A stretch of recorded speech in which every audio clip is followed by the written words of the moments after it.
British soldier. All around the globe you'll find him, from Gibraltar to Hong Kong. Everywhere he stands against the threatening years, staunch symbol of our common will to order.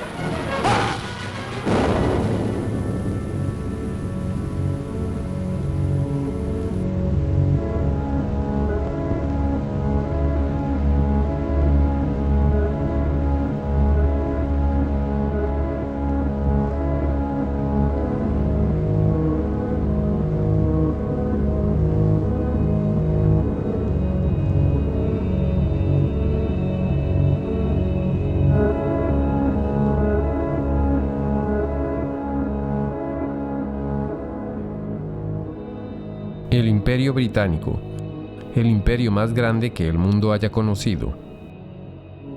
Por más de 300 años, Gran Bretaña dominó, sus ejércitos conquistaron y sus banqueros proclamaron el poder de su moneda. Pero un día todo comenzó a desmoronarse. Uno a uno, los países fueron declarando su independencia de Gran Bretaña. El uso de la fuerza no pudo neutralizar esa marea. Mientras las élites británicas vieron su riqueza, privilegios e imperio desintegrarse, empezaron a buscar un nuevo papel en un mundo cambiante y lo encontraron en las finanzas. Esta es una película sobre cómo Gran Bretaña pasó de ser una potencia colonial a una potencia financiera moderna y cómo este cambio creó el mundo en que vivimos.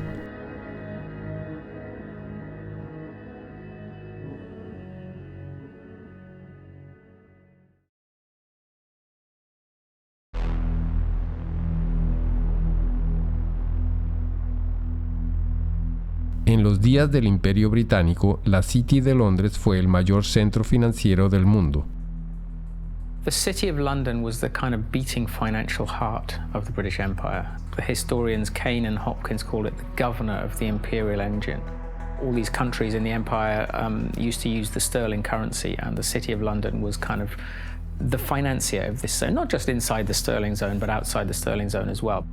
Mientras el Imperio Británico decaía, también lo hacía la City de Londres. One British Army truck is bombed, killing 2 soldiers and wounding 12. As rioting becomes daily more widespread on Cyprus, young people of high school age take an increasing part in the violence. Here a group of girls are being dispersed after a rock-throwing battle with British military police. Con el declive del imperio, los intereses comerciales británicos en todo el mundo se encontraban amenazados. En 1956, Egipto nacionalizó el Canal de Suez.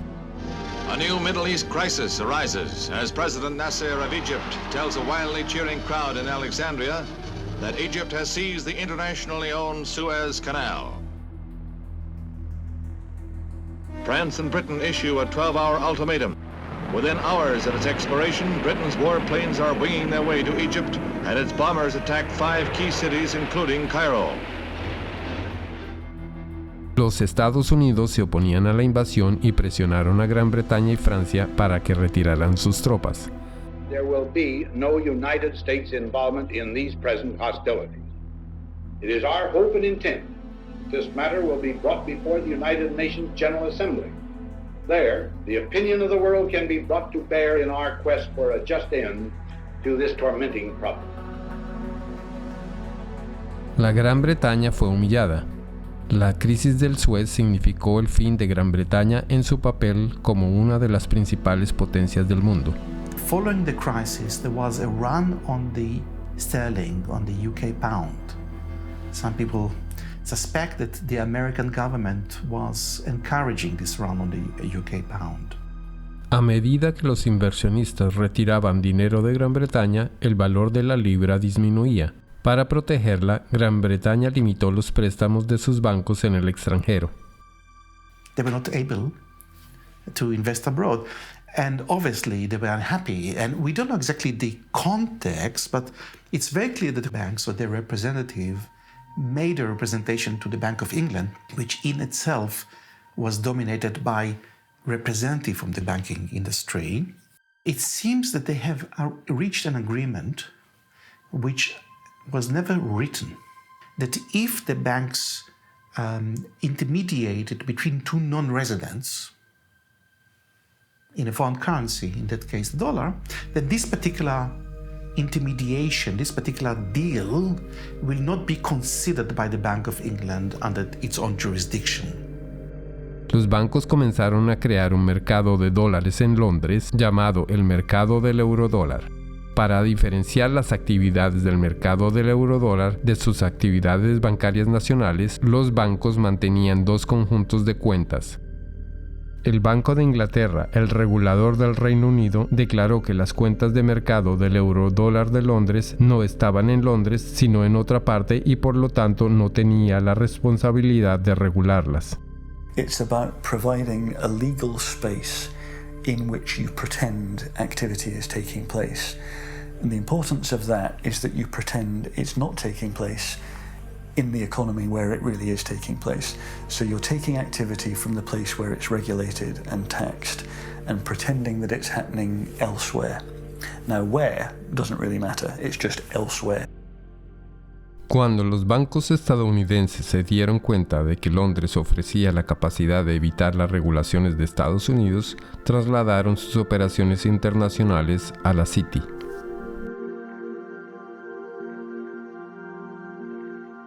Casi al mismo tiempo que los bancos estadounidenses estaban trasladando sus operaciones internacionales a Londres, otro nuevo tipo de espacio financiero comenzó a surgir, lejos de Londres, en territorios de ultramar de Gran Bretaña, los remanentes del imperio. Back in the 60s, the Cayman Islands was a complete backwater. The stories go that mosquitoes were so thick in the air, sometimes they were enough to suffocate cows. That's a legend that you hear about the Cayman Islands. I don't know how true it was, but there was nothing happening there. Contadores y abogados de Londres llegaron a las Islas Caimán y otros dominios británicos y comenzaron a redactar un conjunto de leyes y reglamentos financieros secretos. Debido a que el gancho principal era el secreto, se llamaron jurisdicciones secretas. What the Cayman Islands was doing was straightforwardly illegal activity. Drugs money was coming in huge quantities, tax evasion, whatever you wanted, you could have it. El Banco de Inglaterra, que observaba los desarrollos desde Londres, señaló en un informe marcado como secreto y fechado el 11 de abril de 1969, tenemos que estar muy seguros de que la posible proliferación de sociedades fiduciarias, bancos y demás, que en la mayoría de los casos no son más que empresas fantasma manipulando activos fuera de las islas, no se nos vaya de las manos. Por supuesto, no hay objeción a que suministren escondrijos a los no residentes, pero tenemos que estar seguros de que así no estemos creando oportunidades para la transferencia de capital del Reino Unido a zonas que no se rigen por la libra y sus normas. These small territories, the last remnants of the British Empire, which are still overseas territories today, they are still the last remnants of the British Empire. There are 14 of these overseas territories. 7 of them are bona fide tax havens, including the Cayman Islands, Bermuda, the British Virgin Islands. Some of the biggest tax havens in the world today are still British. Con acceso a grandes cantidades de dinero extranjero, el mercado del eurodólar creció rápidamente. Para 1980 había alcanzado los 500 millones de dólares, en 1988 4.8 billones y para 1997 casi el 90% de todos los préstamos internacionales se hacían a través de este mercado. El Imperio Británico se había hundido, dejando apenas un rastro, pero la City de Londres se adaptó y sobrevivió. La City de Londres, el distrito financiero de Londres, es un lugar peculiar. Se le ha llamado una ciudad dentro de una ciudad, un estado dentro de un estado. Está a cargo de la llamada Corporación City de Londres, una empresa privada que realiza todas las funciones de un consejo local con policía y tribunales privados. Those of you who aren't from the UK, some of you even who are, might not be aware just how weird a thing the little city of London is within the big London. The City of London is a separate entity to the wider London, and it has its own head, the Lord Mayor, who's distinct from the Mayor, who runs the rest of London. Cada noviembre, la ciudad pone en escena el gran espectáculo del alcalde, la procesión municipal más antigua del mundo.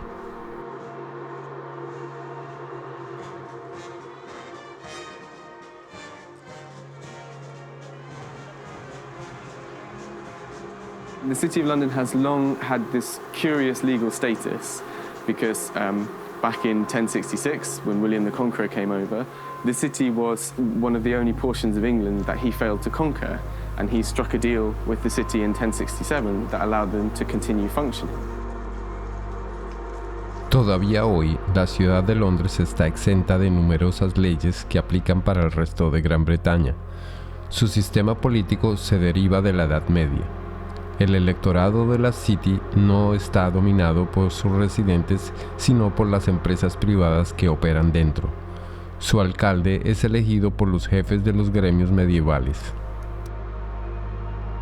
They have a representative in the House of Commons called the Remembrancer. Apart from the clerks of the court of the House of Commons, he's the only unelected person there. All other lobbyists have to stop, in the lobby. They're not allowed past the lobby. La City de Londres tiene un representante permanente en la Cámara de los Comunes, cuya función es mantener a la corporación de la City de Londres informada y presionar al Parlamento. The Corporation of London, clearly, it's a unique and interesting phenomenon that should have attracted many political scientists, political economists. But I don't know of anyone who has studied systematically the Corporation of London and its impact on policy or economic policy. So we can only surmise. Some people assume or surmise that the Corporation of London is extremely powerful and is able in one way or another to shape British policy, particularly in financial matters. Clement Attlee, the Prime Minister after the Second World War, had something to say about the City of London Corporation. He did, yeah. So over and over again, we have seen that there is in this country another power than that which has its seat at Westminster. The City of London, a convenient term for a collection of financial interests, is able to assert itself against the government of the country.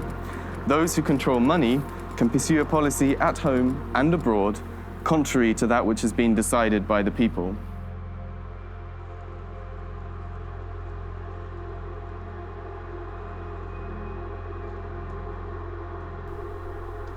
En el corazón de la City de Londres se encuentra el Banco de Inglaterra.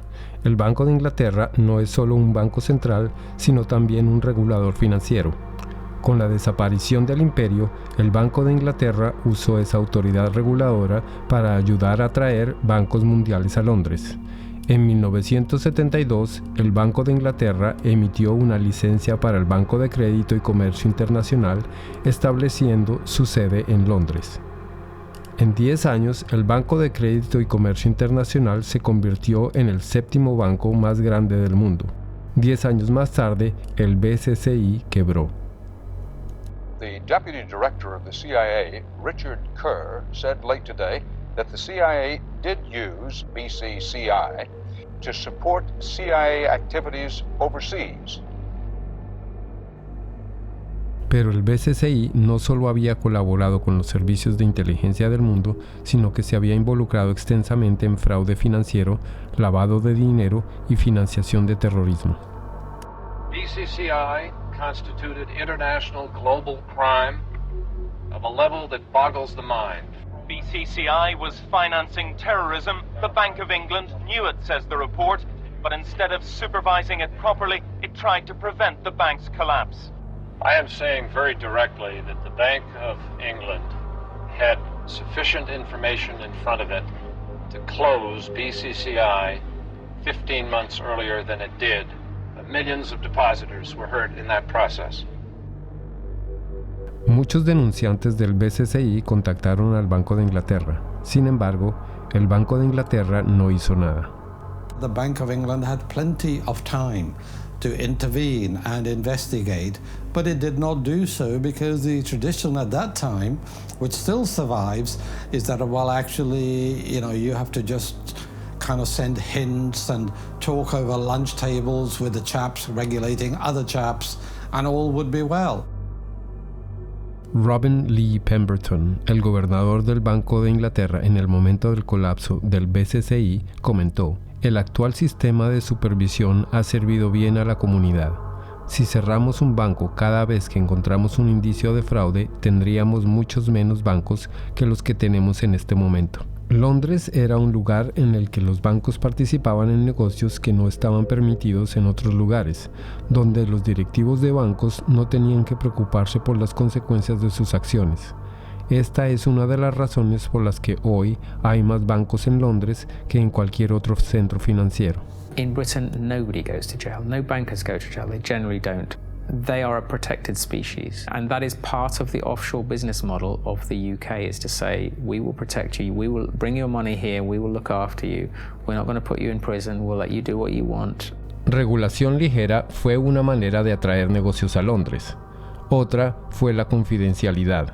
Desde la década de los 60, las instituciones de la City de Londres comenzaron a establecer sucursales en el extranjero, en los antiguos puestos de avanzada del Imperio Británico. Su objetivo era crear centros en el extranjero con una legislación de estricta confidencialidad para atraer capitales de todo el mundo. Swiss banking secrecy is the most famous, the most well-known. You put your money in a Swiss bank and they promise not to tell anybody, and that's one kind of secrecy. But another kind of secrecy, which is very British, is the trust. And the trust is a very slippery, complicated and devious mechanism. Trusts emerged, the legend has it, from the time of the Crusades, when the knights would go off and fight in foreign lands, and they would leave their assets in the care of trusted stewards. What trusts do ultimately is they play with the concept of ownership. Ownership is not such a simple thing. So the settlor, the knight in this case, would hand over the assets to someone who these days would be called a trustee. It's often a lawyer. Legally, you are separated from those assets. They're not yours anymore. There's a barrier. You can't be taxed on them. Nobody's going to find anything about your connection to these assets. En las jurisdicciones de paraísos fiscales de Gran Bretaña no se necesitan requisitos para ser administrador. Cualquiera puede crear un fideicomiso y actuar como fiduciario. No existe un registro de fideicomisos. No hay entidades para certificar el establecimiento de fideicomisos. The only persons who know about the creation of this agreement are the trustee and the settlor. There's no obligation to register it. There is no financial reporting obligation of trusts. They're not required to put annual statements onto account anywhere. So actually trusts are, to all intents and purposes, invisible arrangements. El economista John Christensen fue el asesor económico de la jurisdicción confidencial de Jersey por 10 años. We're not talking about a few million. We're talking now about trillions. Trillions of dollars of capital, which apparently belong to nobody. For tax purposes and for other purposes, they belong to nobody. Everything, works of arts, gold bullion, racehorses, cars, real estate, not just financial assets, but a whole load of non-financial assets belong to these trusts, sitting there belonging to nobody. Now think that one through, because we are talking about maybe as much as $50 trillion of assets sitting offshore behind these instruments. Well, the Cayman Islands are among several British overseas territories who have signed a new information exchange agreement with Britain and the rest of Europe to tackle tax evasion. The countries are now required to automatically provide details of the ownership of bank accounts and how they're used. Cayman became the first signatory last week. It's important that the Cayman Islands should be recognised as the first overseas territory to sign such an agreement with the United Kingdom. And I think this importantly reflects the constructive approach that the Cayman Islands has taken in delivering our shared objective of rooting out tax evasion. The trust lies at the core of the British secrecy model. They don't use banking secrecy. The Swiss use banking secrecy.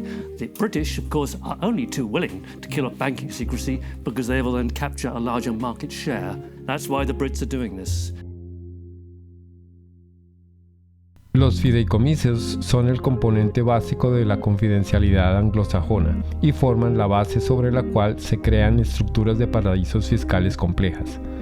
Cada jurisdicción secreta ofrece un conjunto específico de servicios, desde depósitos a empresas fantasma a cuentas bancarias secretas y directores nominales. La combinación de servicios en estructuras complejas que abarcan múltiples jurisdicciones permite la creación de estructuras secretas que son casi imposibles de penetrar. An offshore structure will often have a trust kind of sitting at the top of it. The trust will be here managing the assets, kind of controlling the assets. Underneath it, the trust will own some shell companies. Each one might be in a different jurisdiction. So you might have a trust in one jurisdiction whose trustees are somewhere else, whose beneficiaries are somewhere else, which owns offshore companies somewhere else. Each of these companies might then own assets, so that they might own, a bank account, a racehorse, a yacht, a painting, a portfolio of shares or whatever. Hay cantidades de variaciones de fideicomisos y estructuras de paraísos fiscales confidenciales. Hay abogados en paraísos fiscales cuyo trabajo consiste en crear estructuras cada vez más complejas y ocultas. El objetivo de estas estructuras es ocultar la identidad de los propietarios de bienes en paraísos fiscales y permitir que esta riqueza circule nuevamente en los mercados globales. Looking on the amount of money being administrated from tax havens, you see that it is a curve going like this. And all the talking we have been doing along with other wonderful people fighting against tax havens has not changed anything, It is the word where you say, go on talking, you're interesting me, and I'm going on doing what I want to do. We know everything today because we have had the Panama Papers, we have seen it, and we are not able to act upon it. And we are not able to act upon it because this system is really protecting the few people that are having benefit from it.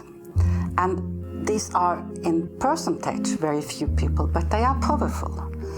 And I see in the Panama committee that I'm sitting in, the only thing that could change this is to have a public accessible register of the beneficial ownership of trusts and of all kinds of companies. It is easy. Los documentos de Panamá son una colección de filtraciones de la firma de abogados de paraísos fiscales Mossack Fonseca. Mossack Fonseca es el cuarto bufete de abogados más grande de paraísos fiscales.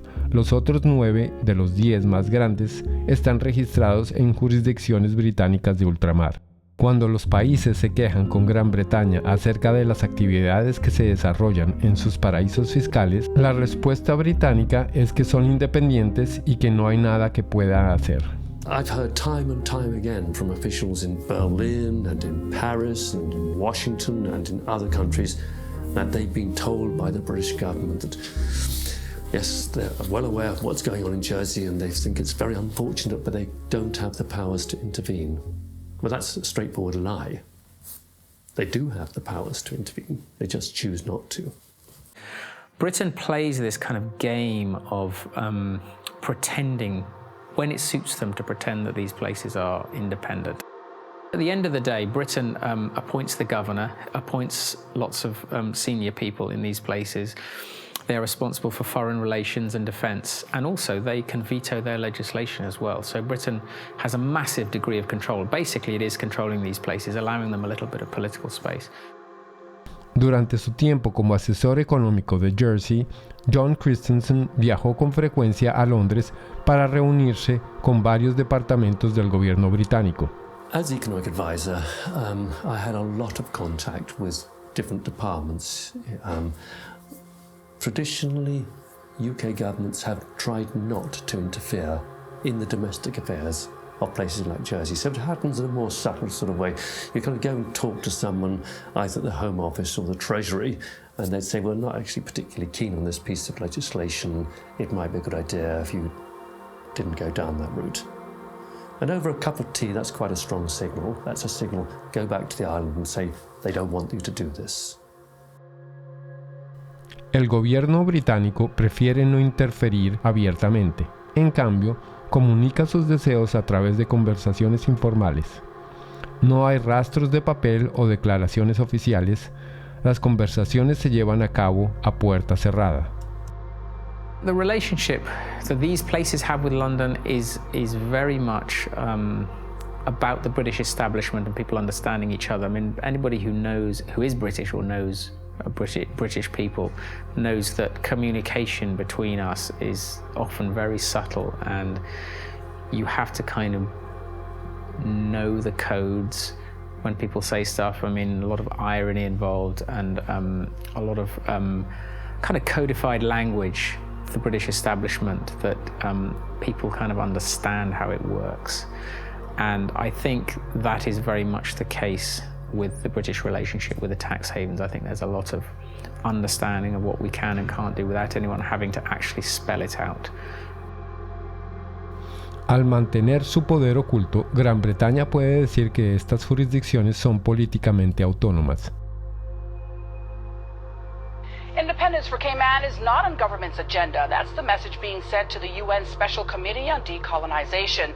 Attorney Steve McPhail will be representing government at the UN meeting. The committee was set up to help colonies around the world on the road to independence. But Mr. McPhail says he'll be making it clear that Cayman is not ready for that transition. And that message is that the Premier, his cabinet, his party has no mandate from the people of the Cayman Islands to seek independence. That is the message that I will be carrying.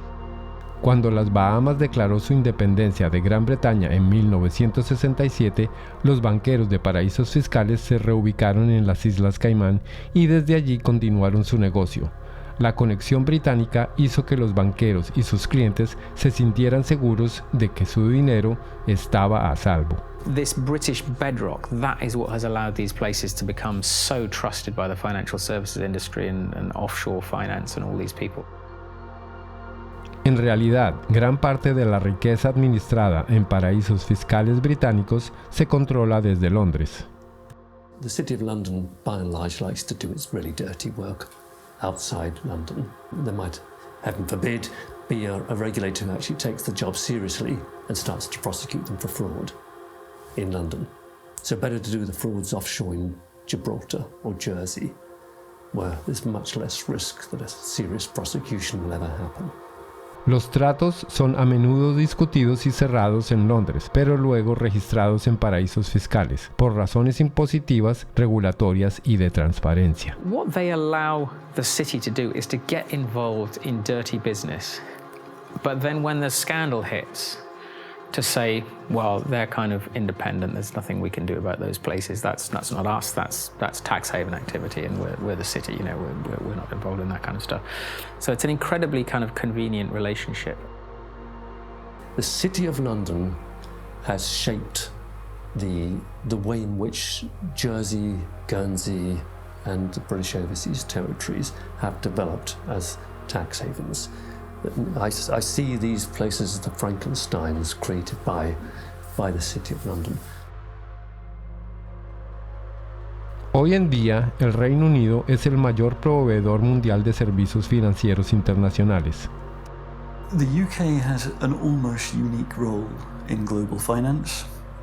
If you look at data, the kind of data that we've constructed in the Financial Secrecy Index, you can see the relative shares of each country in the global provision of financial services exports, that's financial services to non-residents. Now, there are two big centres and everything else is quite small in comparison. Los dos grandes centros son los Estados Unidos con alrededor del 19% del mercado mundial y el Reino Unido junto con sus jurisdicciones de alta mar que tienen alrededor de 25% del mercado global. And if you add to that other jurisdictions, ex-colonies, but recently independent, fairly recently, by which I mean Hong Kong, Singapore, maybe even Dubai and Bahrain, and Cyprus, then you reach a figure of nearly 40%. And I think that figure represents better the position of London in the global financial market. The soldiers left, the administrators left all the colonies, but they still kept a significant degree of control over the financial flows from these former parts of empire and the rest of the world. So you could describe it as a second empire, Britain's second empire, sort of hidden financial empire spanning large parts of the globe. En los tiempos del Imperio Británico, la City de Londres era el más grande centro financiero del mundo. No solo las colonias de Gran Bretaña, sino también países independientes hacían sus transacciones bancarias en Londres y usaban la moneda del imperio para el comercio y las finanzas. A medida que el imperio declinaba, también lo hacía la City. El establecimiento del mercado del eurodólar en Londres habilitaba a los bancos de la City de Londres a seguir explotando sus redes y experiencia de la época del imperio, y la creación de jurisdicciones confidenciales dio a los bancos acceso a grandes cantidades de dinero barato. Los bancos internacionales de todo el mundo establecieron sucursales en Londres y las jurisdicciones de alta mar de Gran Bretaña con el fin de aprovechar las ventajas de este nuevo sistema. This system has taken the place of the occupation, up till 62 for France, I don't know for England, but about the same time. England were physically present in India, for instance, or in other colonies. And when you look at the money flows through the tax havens, they are increasing when we withdraw from the colonies. We are still plundering developing countries as former colonial powers. Individuos ricos, el crimen organizado y las empresas pusieron su riqueza en paraísos fiscales a cambio de confidencialidad y no tener que pagar impuestos. Y a medida que los países de todo el mundo comenzaron a desregular y abrir sus economías, se volvió cada vez más fácil hacerlo. Hoy en día, aproximadamente la mitad de toda la riqueza mundial en paraísos fiscales puede estar oculta en jurisdicciones confidenciales de Gran Bretaña. Uno de los perdedores es África, cuya fuga de capital fluye sobre todo hacia las modernas redes de araña británicas. I think it's no coincidence that Britain's offshore empire emerged more or less at the same time as the collapse of the former empire. We tend to think of Africa as being a huge net debtor to the rest of the world. But that was the extent of their debts at the end of 2008, 177 billion. La deuda de las naciones del África subsahariana se situó en 177 mil millones de dólares en 2008. Sin embargo, la riqueza que las élites de estos países había trasladado a paraísos fiscales entre 1970 y 2008 se estima en 944 mil millones de dólares, más de 5 veces su deuda externa. 944 billion dollars. Do the maths. Far from being a net debtor, Africa, sub-Saharan Africa, is a net creditor to the rest of the world. A medida que el capital se trasladaba a paraísos fiscales, los países africanos pedían dinero prestado a los bancos internacionales a altas tasas de interés. Con el tiempo, estas deudas se hicieron tan grandes que es posible que jamás puedan ser devueltas. Las jurisdicciones confidenciales estaban privando a las naciones en desarrollo de sus impuestos y su riqueza. For a long time, a lot of developing countries, including recently Ecuador, have been trying to set up a UN tax body which is of a higher value than what is currently there, which is the UN Tax Committee. And every time this has happened, it has gotten blocked. During the financing for development process in Addis Ababa last year, I think it was the UK and the US that blocked attempts again to set up this World Tax Organization. So why would they not want to have democratic decision making in global decisions on how tax gets collected across borders? I don't understand this. As long as we have cross-border activity that involves both criminal and legal activity, as long as we're unable to separate the two, this is going to continue to be a problem. Las naciones occidentales bloquean los intentos por lograr una mayor transparencia de los flujos financieros internacionales y la implementación de estándares globales para el cobro de impuestos a través de las fronteras, mientras que las élites de las naciones en desarrollo utilizan los centros de paraísos fiscales para ocultar su riqueza muy lejos. The oil from Gabon has not benefited people in Gabon. And this is true for the copper in Zambia, for the gold in Mozambique or in Mali. They have benefited, the company that do extract it, and they are shareholders. It has benefited the corrupt elite in the country. In developing countries, the offshore system of tax havens has facilitated the looting of these countries by their elites. It has enabled them to steal the money and keep it safe somewhere else. Illicit financial flows, because the anonymity that drives them creates incentives for people in positions of power to be corrupt. This is why there's a group of countries where development progress is so difficult. It's that the incentives of individuals and the ability to pursue them through all the mechanisms that underpin illicit flows outweigh the type of mechanisms that lead you to a powerful, representative, effective state that can start to deliver development. A nivel mundial, los países en desarrollo pierden más de $1 billón cada año en la fuga de capitales y la evasión de impuestos. La mayor parte de esta riqueza fluye hacia grandes naciones occidentales, como Estados Unidos y Gran Bretaña, y posibilita que sus monedas se mantengan fuertes mientras que las naciones en desarrollo se mantienen débiles.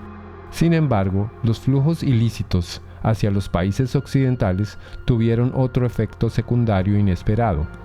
Las economías de Estados Unidos y Gran Bretaña comenzaron a financiarizarse, es decir, a quedar dominadas por el sector financiero.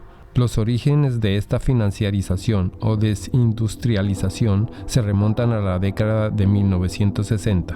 Anti-war demonstrators protest U.S. involvement in the Vietnam War in mass marches, rallies, and demonstrations.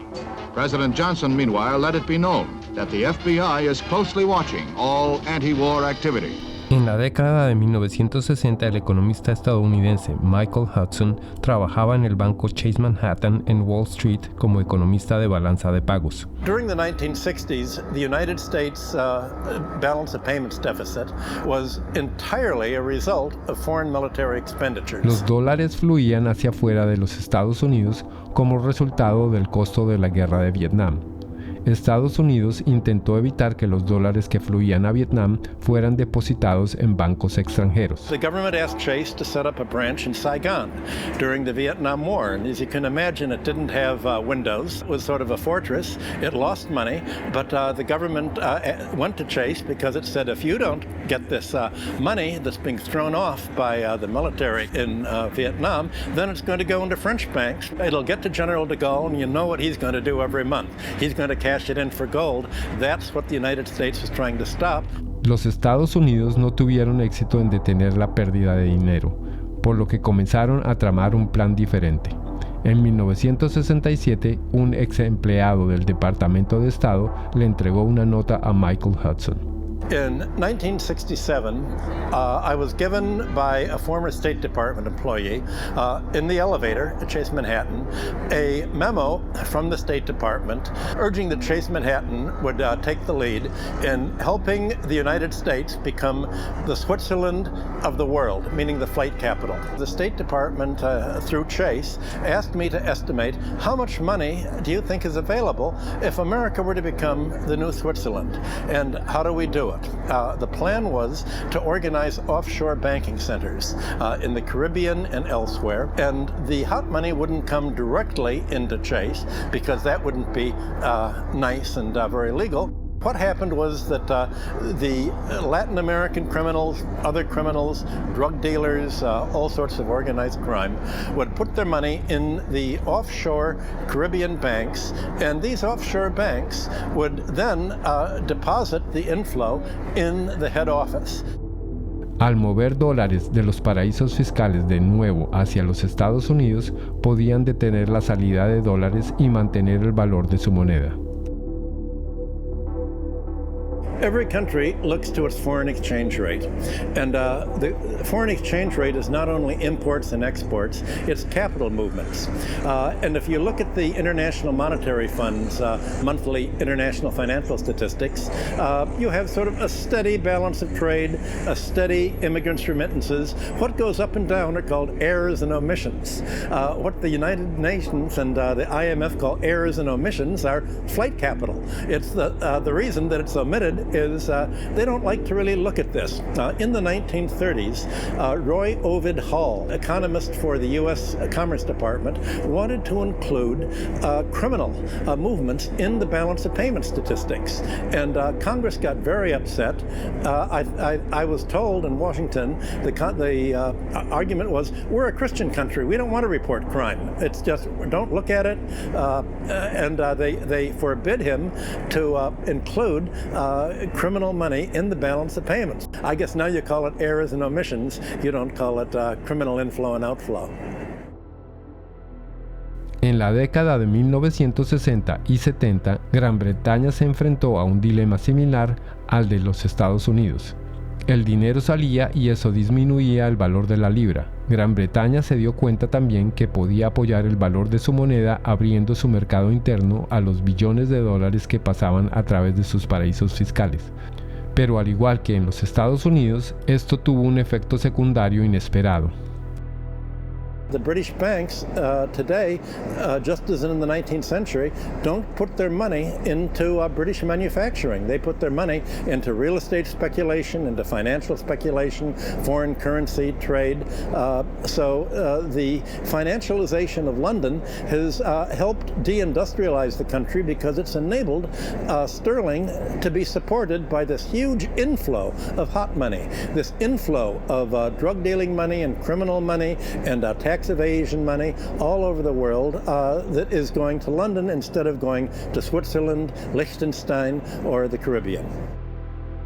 Con el respaldo tácito de los Estados Unidos, los paraísos fiscales de Gran Bretaña crecieron rápidamente y en poco tiempo este sistema se convirtió en el mercado financiero internacional dominante del mundo. Pocos eran conscientes de cómo funcionaba este mercado. En 1986, el economista John Christensen decidió investigar los paraísos fiscales. Solicitó un puesto en la oficina de Jersey de una de las principales firmas de contabilidad del mundo. At Deloitte & Touche, I was working in what's called company and trust administration, straightforward offshore stuff. I went offshore specifically to work in that area because that's where you're dealing with the offshore companies, the shell companies, the offshore trusts, and you're administering them. That way I could see from working inside a big global accounting firm exactly what the clients were doing. I had complete access to all the client files. And over the course of my period of working with Deloitte & Touche, I investigated over 100 of their clients offshore, and this is what I found. There were some insider traders, some market rigging, some avoiding disclosure of conflicts of interest, illicit arms trading, illicit political campaign donations, contract kickbacks, bribery, fraudulent invoicing, trade mispricing, and at the bottom, tax evasion. Okay? This is what the clients were doing. On the basis of a sample of the clients that I looked at, not a single client was involved in what I would regard as genuinely legitimate activity. They were all involved in some kind of tax dodging or worse. I met with Carl Levin, he used to be an American senator, and he made a lot of inquiries into private banking, asking questions to the bankers. What do you think the percentage is among your clients that are using these companies for legitimate purposes? And the answer was, I believe that 99.9% of my clients are using these companies for illicit purposes. This is a reality. This is American bankers telling what they are doing. And it's exactly the same thing with UK bankers helping their clients to have accounts in Panama or in Bermuda or in Cayman Islands. Las jurisdicciones secretas son muy usadas para las actividades fraudulentas y áreas grises financieras, áreas donde el secreto no es solo deseable sino una necesidad. La actividad financiera legítima no tiene ninguna necesidad de la confidencialidad que los paraísos fiscales proporcionan, ni un deseo de pagar los altos honorarios que cobran los bancos y bufetes de abogados de paraísos fiscales. Hoy en día, casi la mitad de las jurisdicciones secretas del mundo son dependencias británicas. En público, estas jurisdicciones dicen que son transparentes y que sus sectores de servicios financieros se dedican a actividades financieras legítimas. Our economy is not based on secrecy. It's based on transparency. It's based on a sound regulatory environment. It's based on good governance and good government. With a British government legal system. That's what our financial institutions are based on. Well, tonight we have a response from the head of Cayman Finance after a group of U.S.-based anti-tax evasion activists announced plans to travel to Cayman to draw attention to what they feel is corporate tax evasion. Finance Chairman Mr. Richard Cole says he's encouraging the group to visit and says our financial sector has nothing to hide. I would say if anybody wants to come to Cayman to find out what's coming, what we do here, come on down. We have no secrets here.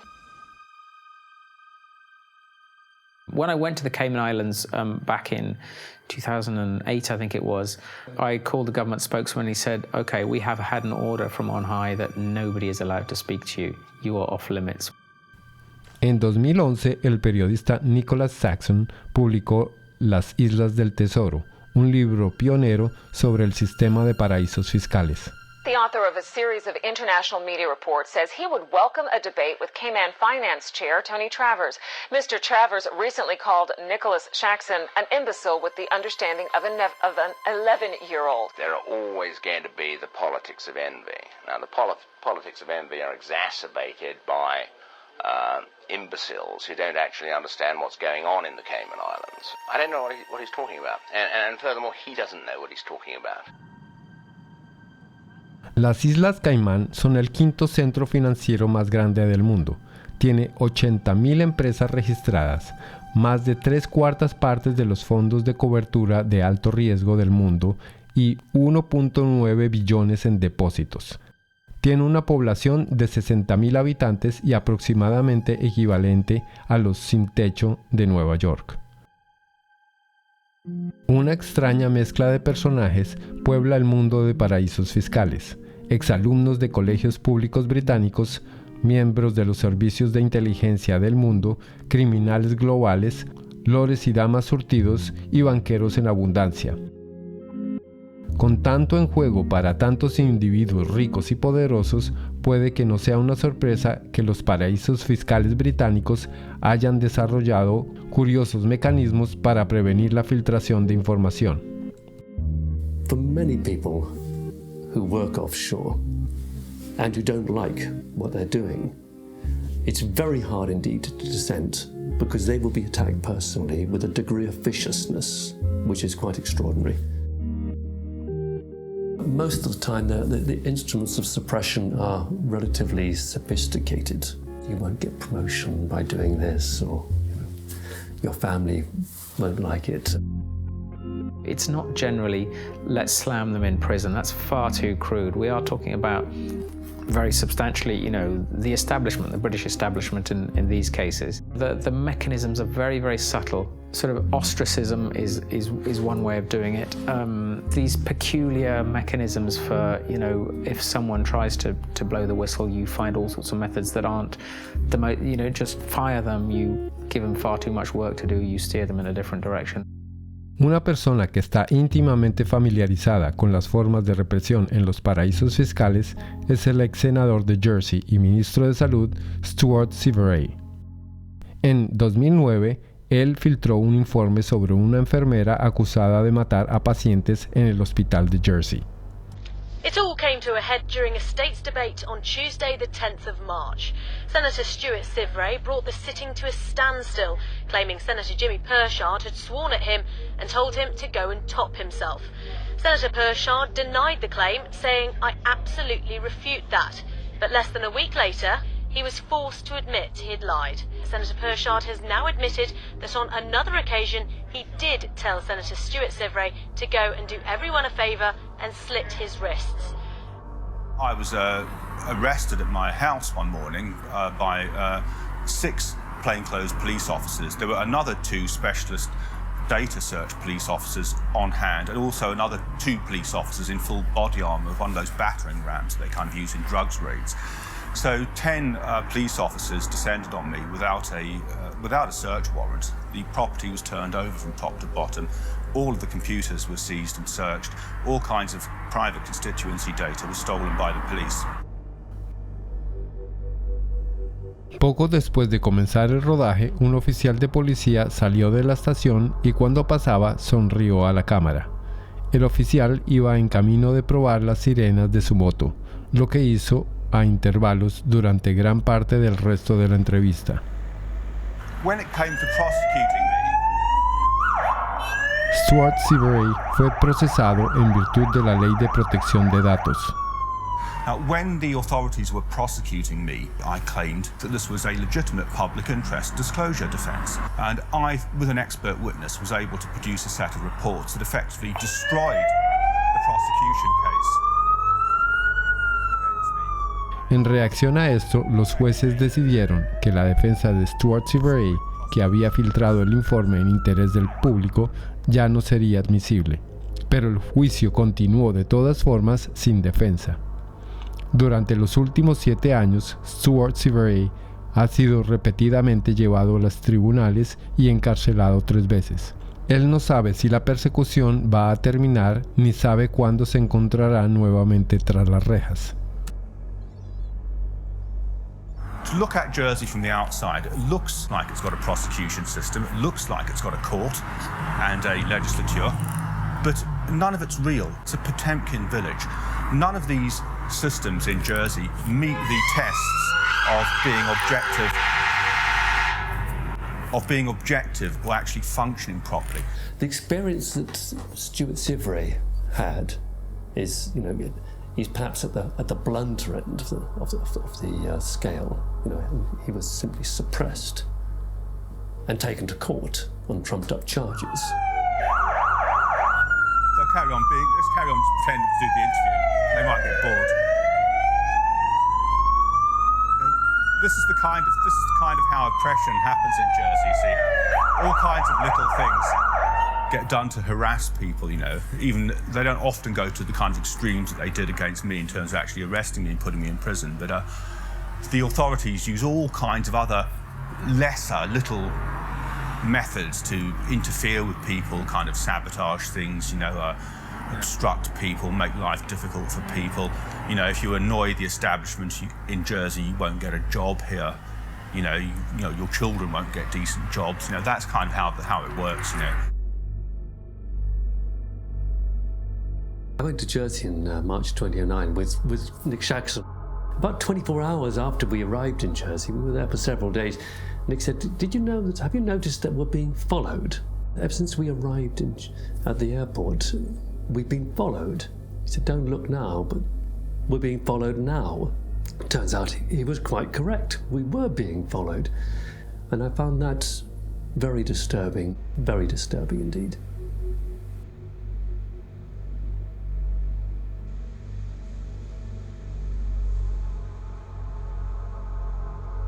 En Jersey tienen un dicho: si no te gusta, siempre hay un barco por la mañana. La literatura promocional de finanzas en Jersey asegura: Jersey representa una extensión de la City de Londres. It's where the City of London chooses to do many of the activities which they couldn't do in London itself. We're here just to talk about this one company called Appleby. I'll just read what they say on their website. Members of the firm, Appleby, have gone on not only to political office, but also in a number of centres, Bermuda, Jersey, the Isle of Man and the Cayman Islands, to senior judicial office. So essentially, they're boasting of the fact that their staff and their partners have a real interchange between the people that are in power in these offshore financial centres. Los mismos abogados y contadores que configuran y administran fideicomisos en paraísos fiscales ocupan también altos cargos políticos. En el mundo de paraísos fiscales de Gran Bretaña, la mayoría de los políticos hacen negocios, ejercen presión a favor de los negocios y promueven los intereses comerciales, redactan, refinan y aprueban leyes. Los políticos se sientan en los consejos de administración de las empresas que se supone deben regular. There is no place for dirty money in Britain. Indeed, there should be no place for dirty money anywhere. The challenge I'm laying down for every country today is to root out the rot of corruption, to ensure transparency over what your own companies are doing, require transparency for foreign companies in your country too, and work with us to spread this approach to transparency around the world. En público, los políticos británicos aseguran que ellos están tomando medidas contra las jurisdicciones secretas y la corrupción, pero en la práctica hacen lo contrario. When I talk to politicians in Brussels, they say that they've had more lobbyists from London,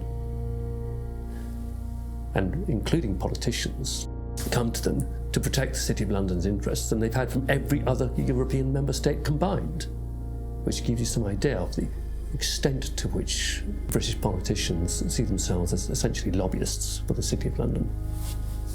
We begin with our big story. Cayman's efforts to ensure transparency in its financial services sector is being recognised by the international community. Earlier this week, the UK's Prime Minister David Cameron told Parliament that the tax haven label placed on its crown dependencies and overseas territories is unfair. Muchos políticos británicos tienen vínculos personales y de negocios con la City de Londres y las jurisdicciones secretas británicas. El padre del ex primer ministro británico David Cameron, Ian Cameron, fue un experto en fondos de paraísos fiscales y participó en fideicomisos de paraísos fiscales desde la década de 1980. At this courthouse behind me here in St Helier, we found this. It's a document called a grant of probate, and it's attached to the English will of none other than Ian Cameron, David Cameron's father. Say hello to Mum and Dad. Hi, Bar. How are you? Good to see you.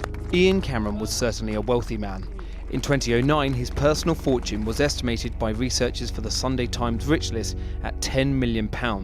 Yet when Ian Cameron died in 2010, his estate was much smaller than might be expected, just £2.7 million.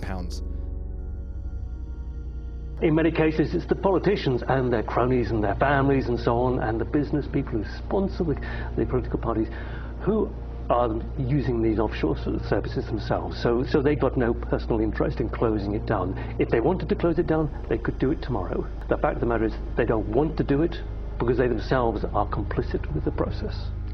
If you come from the same kind of background, you know the right people, then all the kind of legal niceties will often fall away. You can get away with doing all sorts of things that they wouldn't just let any old person, you know, if you came knocking on the door saying, can you set up an offshore company to do this, they'd tell you to get lost. But if you're part of the networks, you can do these kinds of things. So that's a very important part of the whole system. Upper class British public school kind of establishment that has been there since, for centuries. La dirigencia británica, un club de viejos muchachos de las élites privilegiadas, había creado un nicho lucrativo para sí mismos en el mundo de paraísos fiscales después de la desaparición del imperio. Ellos se transformaron en los administradores del imperio, en los manipuladores financieros para la élite global y las corporaciones multinacionales. A medida que más dinero fluyó a paraísos fiscales, las sociedades de todo el mundo comenzaron a sentir el impacto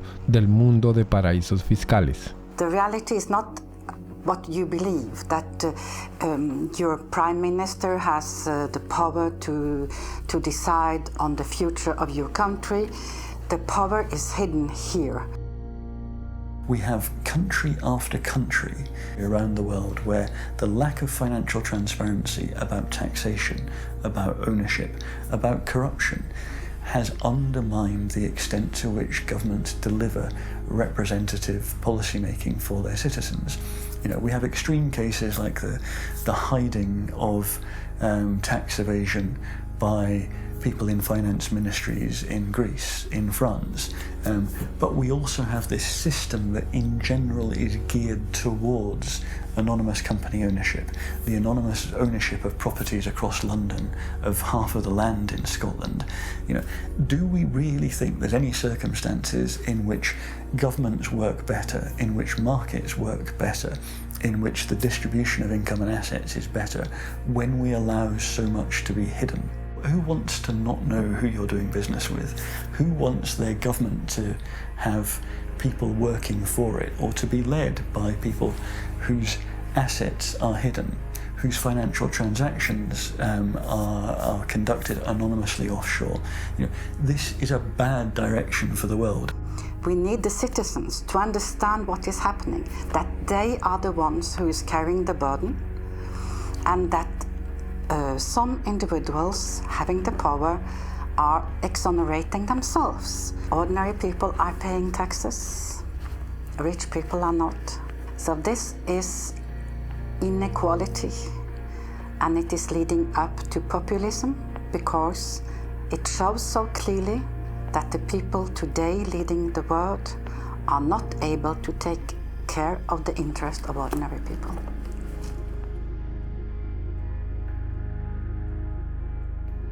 Back in the 60s and 70s, you know, tax evasion or pushing back against taxation, it was kind of seen as anti-establishment. So, you know, the Rolling Stones and Phil Collins, all these people kind of going offshore, going away.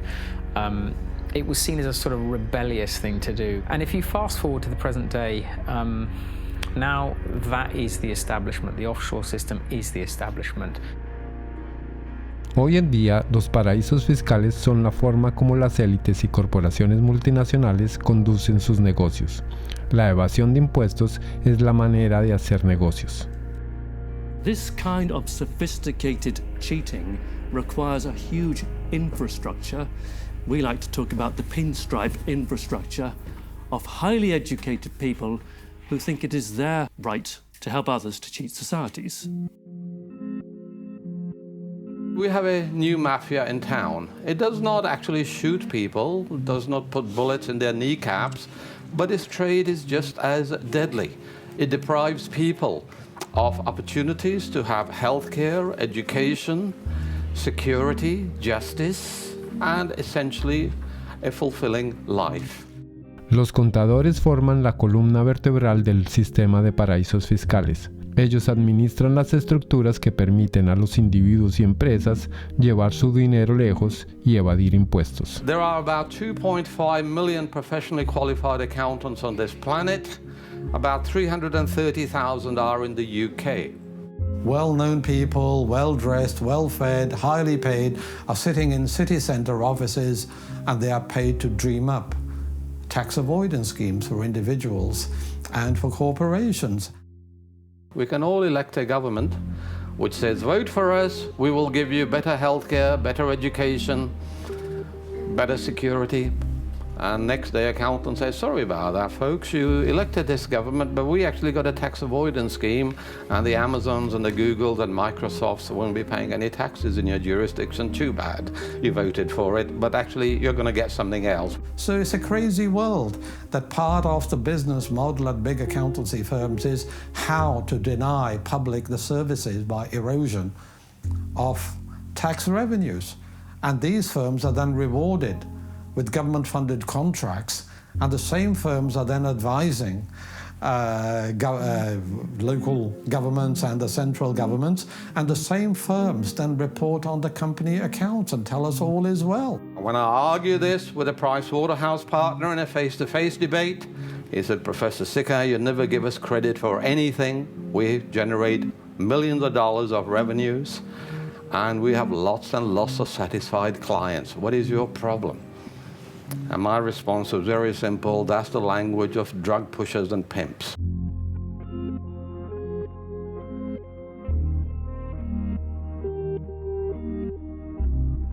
Una nueva casta de funcionarios estaba llegando a la cima de Gran Bretaña. Uno de esos funcionarios fue David Hartnett, quien llegó a la cima de HMRC, la autoridad impositiva del Reino Unido. Dave Hartnett tenía una nueva forma de recaudación de impuestos. Los pactos se negociarían uno a uno, a puerta cerrada. En los casos de los clientes más grandes con frecuencia, Dave Hartnett hacía las negociaciones en persona. British Telecom fue una de las primeras empresas del programa y recibió un reembolso de más de $1 billón. El presidente ejecutivo de BT, Ben Verwaayen, escribió: "Las ganancias por acción subieron un 14% y es agradable saber que tenemos un crédito de $1 billón del recaudador de impuestos". Dave Hartnett sostenía que este enfoque era más eficiente. Litigation in the courts is really phenomenally expensive in this day and age all over the world, and I think is to be avoided where possible. And the art is to persuade people to pay by strength of argument and the like. Después de que estallaron las protestas en 2011, la Comisión Especial del Tesoro cuestionó a Dave Hartnett. Dave Hartnett dijo que no podía dar ninguna información debido a la confidencialidad del contribuyente. What in statute prevents you from disclosing information to Parliament? All my advice, Mr. Barclay, so far has been that I am prevented, and my colleagues are prevented, by the Act and by the decision of the Commissioners. Dave Hartnett no mencionó que la asesoría jurídica que había recibido declaraba que la divulgación de información era una decisión que debía tomar el mismo jefe de HMRC. El jefe de HMRC era el mismísimo Dave Hartnett. Just like the mafia has penetrated the state, accountancy firms have also penetrated the state. At the head of anti-avoidance in the UK, tax authority is from one of these firms. The newly appointed chairman of Her Majesty's Revenue and Customs, which is a tax authority, is a partner from KPMG. Their partners have penetrated the state. They are running the treasury. La industria de servicios financieros de Gran Bretaña había penetrado el Estado y comenzó a darle forma a sus leyes para su propio beneficio. The degree of political capture by the City of London, by the big banks and the big law firms, is so enormous that the politicians have effectively become their spokespersons. Como el gobierno no quiere actuar por el interés público, un grupo de manifestantes se enfrentó a Dave Hartnett en un evento privado en Oxford. Hi everybody, I'm sorry to interrupt. I'm just going to take a few moments of your time. Here tonight to present Dave with an award. It is the Lifetime Achievement Award for services to corporate tax planning. Thank you. Thank you very much. Dave's been a great friend to the industry, a great friend to many of us over the years, and really we just can't thank him enough for what he's done. Obviously us at Vodafone, it saved us billions off our tax bill, and our friends at Goldman Sachs as well. We've also saved us millions as well. 25 million or so. These people are trespassers and intruders. And I know you've had problems with this is an unlawful conspiracy to trespass. And you will go, sir. You will depart immediately before we set the dogs on you.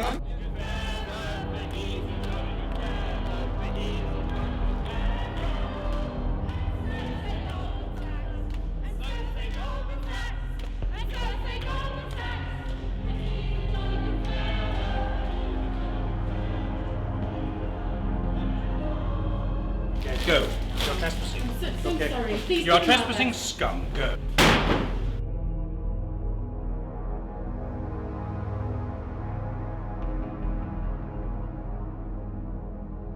Después de su retiro, Dave Hartnett pasó al sector privado. Uno de sus puestos es con la firma de contabilidad Deloitte, donde asesora a gobiernos extranjeros en impuestos empresariales. Dave Hartnett es un compañero de la Orden del Baño, honor conferido a él por el monarca británico. We have former ministers acting as advisors to accountancy firms. Accountancy firms provide jobs and consultancies for potential ministers. To my mind, really, it's an indication of corrupt structures. People are buying and selling influences. When a former minister works for an accountancy firm, he's not providing any accounting knowledge. He's opening political opportunities, home and abroad. That is what they are doing. I hope by now you'll share my view that I don't trust most bankers, I don't trust most lawyers, I don't trust most accounting firms. I actually think they're engaged in a conspiracy against public interest. En Gran Bretaña, la confidencialidad y la complejidad de las finanzas y el gobierno ayudan a ocultar la corrupción en la función pública. Las estructuras financieras son a menudo tan complejas que incluso después de ser reveladas públicamente no se reconocen ampliamente por lo que son. Un ejemplo de esto es PFI, la iniciativa de financiación privada. PFI is Private Finance Initiative. It is a way of funding public infrastructure, things like hospitals, schools, roads and bridges, but financing them via the private sector rather than the historical method, which is via central government. Over a period of 30 or 40 years, the amount of kind of repayment costs will be sort of 3 or 4 times higher overall than if you borrowed it from central government in the first place. So it's basically a giant accounting scam. Once the PFI policy has been set up, you find that the big 4 accountancy firms were actually paid members of staff within the Treasury Department who were then actually going around and selling and advising upon the implementation of PFI contracts by public authorities.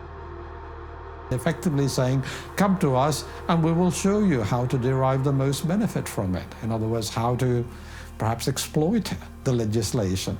Even the offices of the state tax authority are now owned offshore.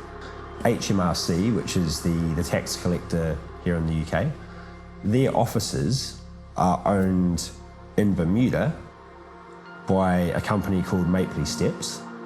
It's quite incredible.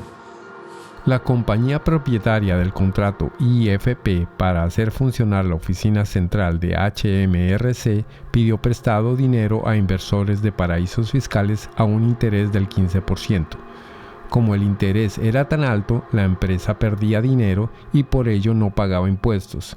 En 2011, HMRC no pudo probar que ninguna empresa de PFI estuviera pagando impuestos en el Reino Unido. I think we need to have a serious conversation about the role of government in this whole debacle and how much our government has been penetrated by big banks and accountancy firms and ultimately in whose interest it operates.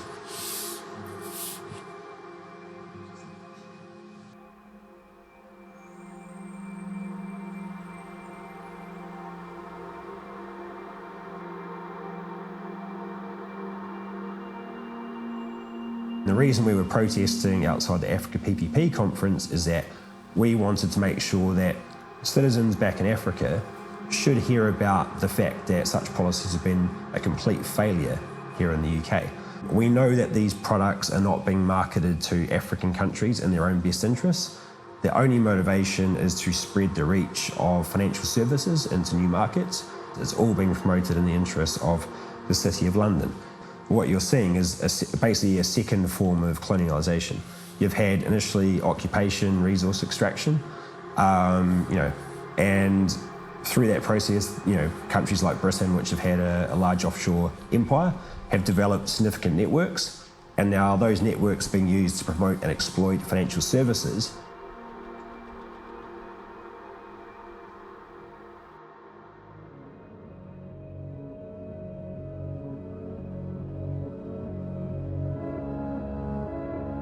La City de Londres era el corazón financiero del Imperio Británico.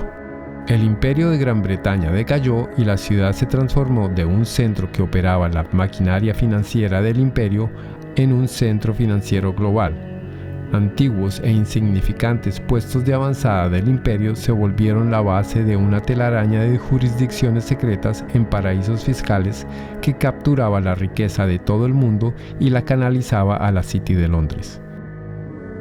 Hoy en día el 25% de las finanzas internacionales se lleva a cabo en territorio británico. Casi la mitad de las jurisdicciones secretas del mundo están bajo la protección británica. Hasta la mitad de la riqueza extranjera puede estar oculta en paraísos fiscales de Gran Bretaña. Los servicios financieros son la manera como las élites británicas hacen su dinero, y es donde los antiguos ministros, altos funcionarios y espías retirados del MI5 y el MI6 reciben puestos lucrativos de consultoría después de su paso por la administración pública. Juntos han transformado a Gran Bretaña y sus dependencias en el más grande paraíso fiscal del mundo, perjudicando el desarrollo de los países y convirtiendo a la propia Gran Bretaña en una nación que sirve los intereses de sus élites por encima de todo.